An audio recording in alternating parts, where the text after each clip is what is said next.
I've always lived on the edge of the woods in a quiet town, where the trees seem to swallow the horizon. My name is Alex, and for most of my life, those woods were just background noise, rustling leaves, distant birds, nothing more.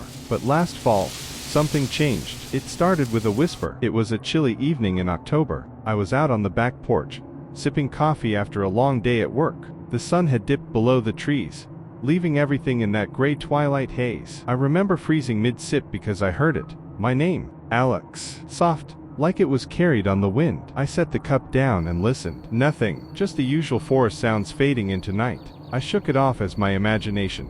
Maybe an echo from a neighbor, but deep down, it didn't feel right. The voice was too clear, too close, yet somehow far away. That night, I couldn't sleep. I lay in bed, staring at the ceiling. The window cracked open for fresh air. Around 2 a.m. it came again. Alex. This time, it was drawn out, almost pleading. I bolted upright, heart pounding. I grabbed my phone and shone the flashlight out the window toward the tree line. The beam caught nothing but shadows and swaying branches. No one there. I closed the window, locked it, and tried to convince myself it was the wind playing tricks. But sleep didn't come easy after that. The next day, I mentioned it to my friend Sarah over lunch. She laughed it off, said it was probably kids messing around or an animal call. That sounded human. You live too close to those woods, Alex. It's getting to you. Maybe she was right. I decided to ignore it. But that evening, as I walked my dog along the path near the forest, it happened again. Alex. Louder this time, from deeper in the trees. My dog,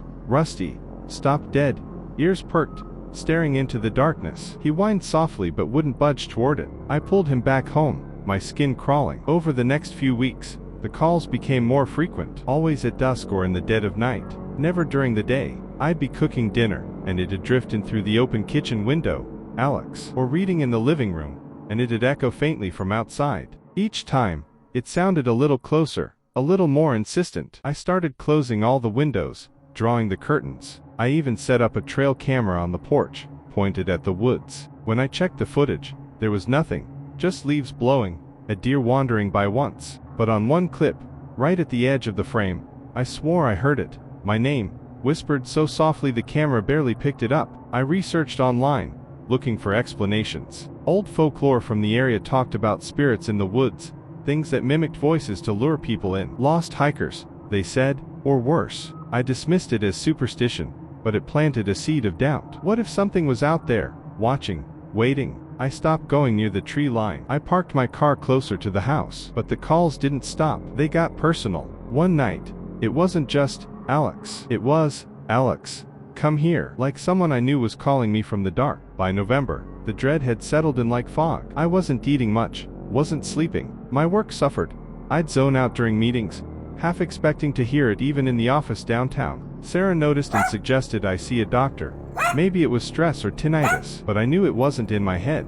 Rusty refused to go outside after dark now, scratching at the door only in daylight. One evening, I forced myself to confront it. I grabbed a flashlight and my phone, recording as I stepped off the porch toward the woods. The air was thick, cold. Leaves crunched under my boots. Alex. It came from maybe 50 yards in, clear as a bell. I called out, "Who's there?" Silence. Then again, "Alex, help me." My blood ran cold. It sounded hurt, desperate. I pushed forward, branches snagging my jacket. The flashlight beam danced over trunks and underbrush. Deeper in, the calls grew louder, guiding me like a twisted breadcrumb trail. "Alex, please." My heart hammered. I shouldn't have gone in, but I couldn't stop. What if someone really needed help? The woods thickened, the path narrowing until I was bush hawking. Then, abruptly, the calls stopped. Dead silence. No wind, no insects, nothing. I spun around, disoriented. The house lights were gone from view. Panic set in. I shouted my own name,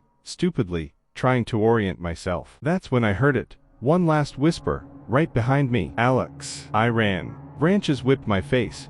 Roots tripped me, but I didn't stop until I burst out onto my lawn, gasping. I locked every door, barricaded myself in the bedroom. That night, the calls didn't return. In fact, they haven't since. It's been months now, and the woods are quiet again. But I can't shake it. I dream about that voice, about what might still be out there, waiting. Sometimes, when I'm alone, I catch myself listening for it. And in the silence, I wonder if it's not calling because it doesn't need to anymore. Maybe it's already found what it